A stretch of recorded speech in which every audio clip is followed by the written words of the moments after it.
사도신경으로 신앙 고백함으로 목요 새벽을 하나님 앞에 드리겠습니다.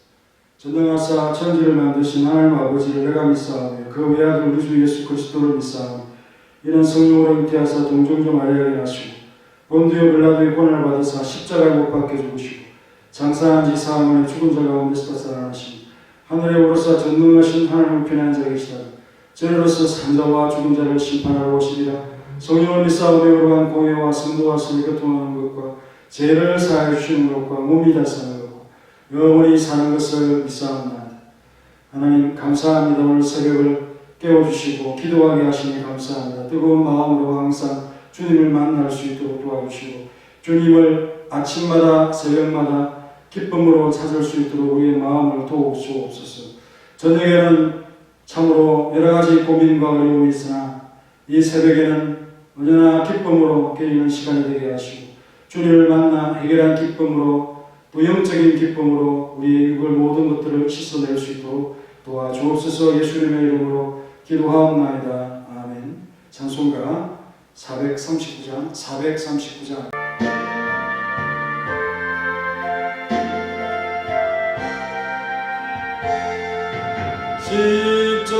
십자가로 가까이 나를 이끄시고 거기 흘린 보혈 정케 하옵소서. 십자가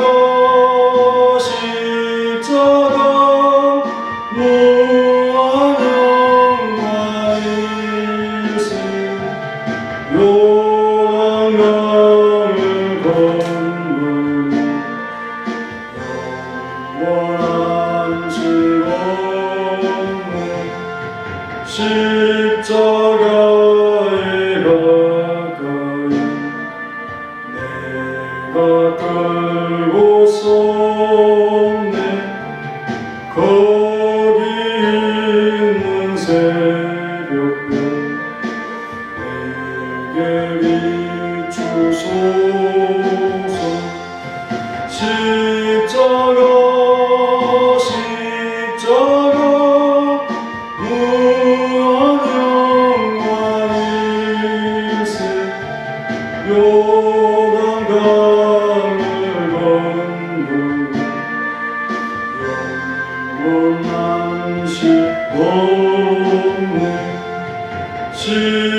십자가로 가까이 가게 하시옵고 몸소 바른 모습도 알게 하옵소서.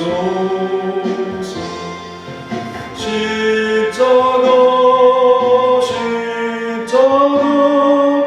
무한 영광일세. 영광을 걷는 영원하신 십자가로 가까이 의지하고 서서 천국 이를 때까지 항상 머물게. 십자가 무한 영광일세. 요단강을 건너 영원하신 은혜. 아멘.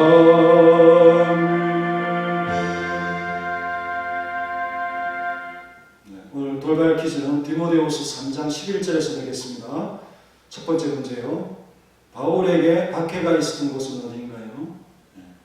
안디옥과 어디와 어디에서라고 했죠. 안디옥과 어디와 어디에서. 두 번째 문제는 그 고난과 박해에서 바울을 건지신 분은 누구신가요? 누가 건지셨죠? 3장 11절에 있습니다. 지명 두 곳과 또 누구, 바울을 건지신 구원자가 누구신지. 오늘 본문은 디모데후서 4장 14절, 지난 수요일에 있었던 그 말씀을 이어서 다시 생각해 보려고 하는데요. 구리 세공업자 알렉산더가 내게 해를 많이 입혔습니다. 주께서 그 행한 대로 그에게 갚으시리라고 했습니다. 행한 대로 갚으신다는 말이 매우 두려운 말인 것입니다. 사실 이것이 공이지만 확신을 가지고 그렇게 말하고 있음을 봅니다. 또 다른 차원의 문제가 아니겠습니까? 이는 기독신앙인들의 핵심적인 신앙이고요. 고통받는 그리스도인들에게 위로가, 최고의 위로가 될 것입니다. 바울은 개인적으로 보복하려는 생각은 추호도 없음을 이 표현을 통해서 보여주고 있습니다. 일종의 믿음인 것이죠. 그의 성숙한 믿음이다라고 봅니다. 시편 61편 12절에 주여 인자하면 주께 속하오니 주께서 각 사람의 행한 대로 갚으시니이다. 사람으로 그 행한 대로 갚으십니다. 선한 것에 대해서 사랑이 많으신 하나님께서 그 행한 대로 갚으십니다. 로마서 12장 19절에는 내 사랑하는 자들아 너희가 친히 원수를 갚지 말고 하나님의 진노하심에 맡기라. 바울의 신앙입니다. 그래서 기록되었을 때 원수 갚는 것이 내게 있으니 하나님께 있으니 내가 갚으리라 주께서 말씀하십니다. 바울이 어느 누구도 사도의 본을 잘못 따르면서 무모하게 이런 종류의 저주를 선고받지 않으려면 이 세 가지 사항을 지키지 않으면 안 됩니다. 라고 우리에게 강조하는 것입니다. 첫째는 우리는 흔히 자기에 대한 사랑이 있죠.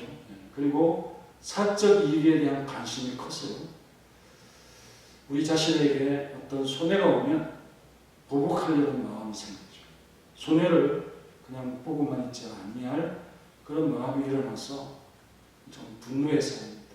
이런 것에 정신이 팔리지 말라는 그런 말씀인 것입니다. 두 번째는 우리가 하나님의 영광을 주장할 때 교회에 좋은 질서가 있는데요. 이런 것이 흔들리면서 소란을 일으킬 수 있습니다. 그 목적은 분명히 하나님의 영광인데요. 그 방법이 항상 옳을 수는 없습니다. 그래서 우리 자신의 감정과 그것을 혼동하는 일이 없어야 된다. 이에 대해서 모세에게 일어난 일을 참조하면 이해가 될 것입니다. 민수기 20장 10절과 12절에 보면 모세와 아론이 회중을 그 반석 앞에 모으고 모세가 그들에게 이렇게 큰 소리로 칩니다. 반역한 너희들아 들으라. 우리가 너희를 위해서 이 반석에서 물을 내랴. 분명히 하나님께서 주시는 그런 은혜인데요. 이들이 걸어가지 못하게 자신들이 물을 내랴. 그렇게 분노에 사로잡혀서 소리를 치면서 한 번만 치면 물이 나올 그 반석을 두 번은 진노하는 마음, 분노의 마음으로 두 번을 치죠. 한 번 칠 것을 두 번 친다는 그런 의미가 되겠습니다. 그러니까 물이 많이 솟아나므로 회중과 그들의 짐승이 마셨다.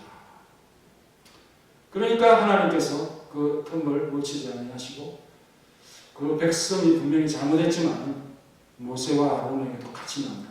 너희가 나를 믿지 아니하고 이스라엘 자손의 목정에서 내 거룩함을 나타내지 아니한 것, 너희는 이 회중을 내가 그들에게 준 땅으로 인도하여 드리지 못하리라. 이런 참 무서운 말씀을 하였습니다. 모세가 한순간 분노의 감정에서 벗어나지 못해서 이 일로 얼마나 손해를 보게 됐습니다. 분명히 그 모세의 의도는 하나님의 영광을 침해하는 이스라엘 백성에 대한 그런 분노이겠지만 그것이 자신의 감정과 좀 섞이면서 쓸 필요 없는 불필요한 화를 낸 거죠. 그것이 자제되지 못하고 행동으로 나타나게 된 것입니다. 참 지도자, 지도자를 하기가 어렵다는 것을 잘 보여줍니다. 그리고 세 번째는 우리는 무분별하게 누구에게나 판단을 내릴 것이 아니라 사악한 자들이 그들의 불경거를 통해서 자기들의 악한 것을 하나님께서 입증해 주시고, 그래서 하나님께서 나와 같은 생각을 가지고 있다라는 것을 확인한 후에 해도 넣지 않다 하는 것을 유념해야 할 것입니다.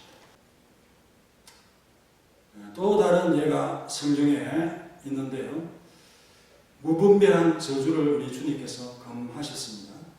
누가복음 9장 52절 이하에 보면 예수님께서 사자들을 앞서서 보내시어서 예수님의 일을 숙소 같은 것을 준비하려고 미리 사마리아인의 한 마을에 보냈는데요. 그 사람들이 예수님께서 예루살렘으로 올라간다 하니까 받아들이지 않았습니다. 사마리아 사람들과 유대인들이 원수같이 지내지 않습니까? 혈통 같은 것으로 이렇게 서로 교제하지 않고 싸우니까 예루살렘을 향해 가는 예수님을 환영을 하지 않았습니다. 그러니까 이를 참 매우 불쾌하게 여겼던 제자들이 예수님께 와서는 아주 심한 말을 쏟아붓는데요. 그 사람들이 바로 야고보와 요한인데요. 이 사람들의 별명을 우리의 아들이라 이렇게 별명을 짓습니다. 베드로처럼 성격이 아주 참 급하고 대단했던가 봅니다. 그래서 마가복음 3장 17절에 보면 세베대의 아들 야고보와 야고보의 형제 요한이니 이들에게는 부하에게 우리의 아들이라는 이름을 지어주었다. 그렇게 했습니다. 그래서 그 제자들이 야고보와 요한인데요. 그것을 보면서 주여 우리가 불을 맹하여 하늘로부터 내려 저들을 멸하하기를 원하나이까 이렇게 그들이 화를 표출합니다. 그러니까 예수님께서 돌아보시면서 꾸짖으십니다. 너희들 왜 이렇게 분개하고 화를 내느냐? 그러면서 함께 다른 마을로 가십니다. 싸우지 아니하고 피하여 가는 우리 주님의 모습. 다른 번역으로는 예수께서 돌아서서 그들을 꾸짖으셨다. 그리고 이 고대 사본에 꾸짖으시고 말씀하시기를 너희는 어떤 영에 속해 있는 줄 모르고 있다. 인자가 온 것은 사람의 생명을 멸하려 함이 아니라 구원하려 함이니라. 이 말을 덧붙였다고 고대 사본들에는 기록이 되어져 있습니다. 그래서 인상적인 것, 너희들이 어떤 영에 속해 있는 줄을 모르고 있다. 그게 성령으로 나는 생각이냐? 참 여러분, 지도자가 되기 어렵고요. 또 화 난다고 그 화를 표출하고 성질 난다고 성질대로 하는 것, 그리스도인의 태도가 자세가 아니라는 것을 우리 예수님께서 잘 보여주고 있죠.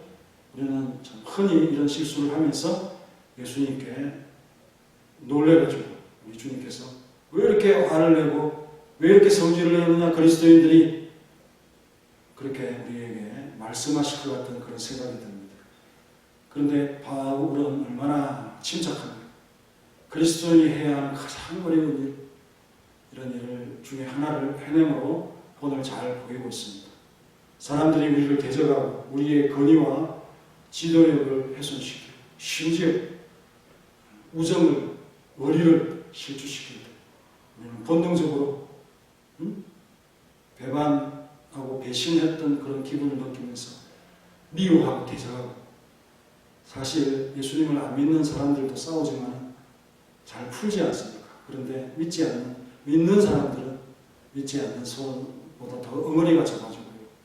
정말 급기야는 저주스러운 말도 합니다. 또 너무너무 자존심이 상하기도 하고요. 그래서 배가 아파주는 그러한 실수와 범죄를 저지르기도 합니다. 엘리야가 하나님께 불을 내려주실 것을 기도했다고 해서 예수님의 제자들이 엘리야의 영과 같은 그러한 마음으로 지금 판단을 하고 있는가? 전혀 엘리야의 마음과 달랐고요. 공적인 분노도 아니었던 것입니다. 그저 화가 나니까, 그저 주님의 영광을 위한다는 마음으로 그렇게 참 하고 말았다는 주님은 십자가의 사랑으로 우리를 다스리시는 분이라는 사실을 항상 우리가 기억하고요. 섬기는 리더십으로서 섬기시는 분이시라는 사실을 우리가 그를 따른다면 분명히 배워야 할 것입니다. 우리가 그러한 저주를 퍼붓기 전에 주님께서 어떻게 판단하시는가를 명백히 우리가 보고 우리가 판단해도 늦지 않습니다. 우리의 참 열성이죠. 그의 영의 안내와 제지를 받게 되어져야 된다. 성령의 통제를 받아야 된다 하는 것을 항상 기억하기 바랍니다. 한 사람에 대한 바울의 격렬한 반응이요, 그렇지만 또 다른 사람에게는 아주 놀라운 온유, 침착함을 가지고 그들을 대하는 이런 본을 보였습니다. 형제들의 연약성에 대해서 동정하는 마음을 가졌던 것을 우리가 배우고, 또 공적인 교회의 어려움에 대해서는 주께서 그 원수를 갚아주실 것이다 하는 마음으로 그들과 직접적으로 맞닥뜨리지는 않지만 그것에 대한 아주 해악에 대해서는 우리가 아주 심각하게 인식을 해야 될 것입니다. 다 같이 기도하겠습니다. 행한 대로 그에게 갚으시리니 라는 말씀, 사실 이것이 공의지만 우리가 이러한 믿음을 가지고 어려움을 참으면서 살아가는 것, 또 우리의 선에 대해서는 반드시 또 갚아주시는 인자로서 갚으시고 은혜로서 갚으신다는 그런 믿음을 갖게 하옵소서. 친히 원수를 갚지 말고 하나님의 진노에 맡기고 원수 갚는 것은 우리 주님께 있다고 하는 신앙을 우리가 가지면서 어떠한 손해나 어려움을 너무 크게 깊이 자신에게 받아들이지 않는 지혜를 가질 수 있도록 도와주시옵소서. 하나님의 영광을 위한 일이라고 해서 무분별하게 그것을 자신의 사적인 감정으로 쏟아버리는 것도 우리가 피해야 할 것으로 생각합니다.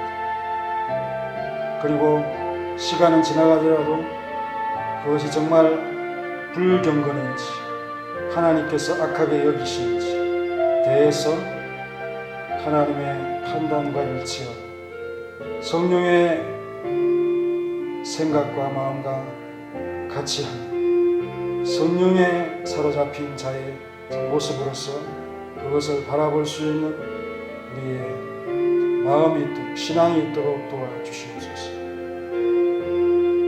야고보와 요한의 예수님을 위한 일이라고 하면서 사마리아인의 한 마을을 불태우기를 원했던 그들의 마음에 대해서 주님은 대단히 놀라면서 꾸짖게 됩니다. 사람의 생명을 함부로 생각합니다. 주님께서 마치 이 공의의 참 불덩어리를 내리는 것에 대해서 가벼이 여기는 이 세상 집권자들이 힘이 있다고 약한 자들을 바로 억눌러 버리는 그런 모습으로 우리 하나님을 생각했다면, 예수님을 생각했다면 참으로 착각합니다. 우리 주님께서 오히려 다른 마을로 피해 가시는 참 낮추심을 보면서 새롭게 깨닫는 마음을 가질 수 있도록 도와주시고, 그러나 교회에 대한 악에 대해서는 반드시 우리 하나님께서 그 행한 일대로 갚으신다고 하는 이 공의를 결코 잊지 아니하고 실망하지 않는 우리 모두가 되게 도와주시옵소서. 예수님의 이름으로 기도합니다. 아멘.